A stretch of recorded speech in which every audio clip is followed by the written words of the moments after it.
Hi, I'm Dr. Bertice Berry, and I want to tell you a story.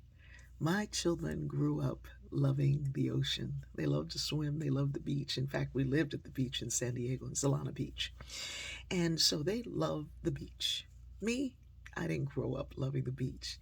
I wanted to, but I grew up in Delaware where there was Rehoboth Beach and Bethany Beach and Dewey Beach and all these beaches that black folks didn't go to because we couldn't go to. Not in the 60s. It was not allowed. Unless you were there as somebody's maid, you didn't go to those beaches. So we went to a place called Loms Pond, and it was what it sounded like, Loms Pond. But you couldn't tell us that. You tell us we were at the ocean and we would have believed that that pond was filled with black kids swimming and playing and barbecuing on the side of it, families singing and dancing, and it was joyful. So we didn't know what we couldn't have. We knew what we did have. Now I drive down to just outside of Jacksonville to a beach that I love to sit at and soak it all in, especially during the week when there are not that many people there. It's the only beach in America called American Beach. And this beach was an all-black community established by a man named Abraham Lincoln Lewis. Now, Abraham Lincoln Lewis was the first black millionaire of Florida. He started an insurance company, he and some other guys. They realized that black folks who had insurance with other companies never got the payout when it was due. So they started their own company. From those proceeds, he also started this community. It was a town 20 miles long, a beachfront property, and it still is. In fact, Janetta Cole, who was Dr. Janetta Cole, who was the president of Spelman, is his granddaughter.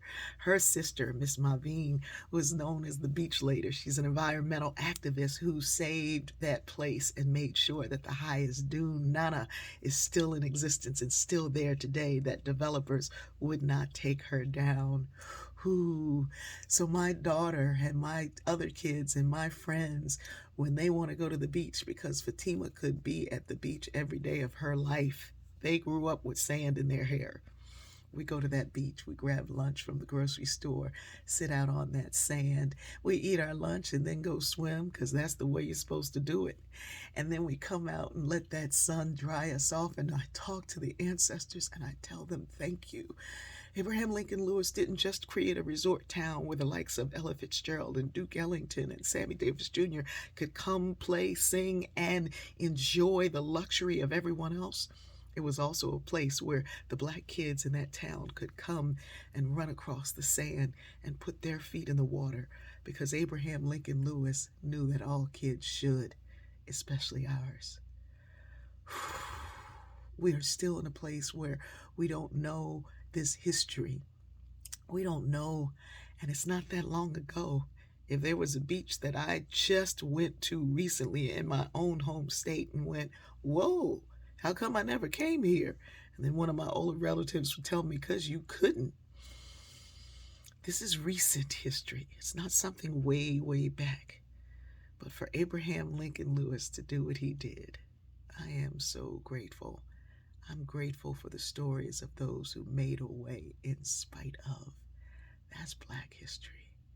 I love it, and I love you.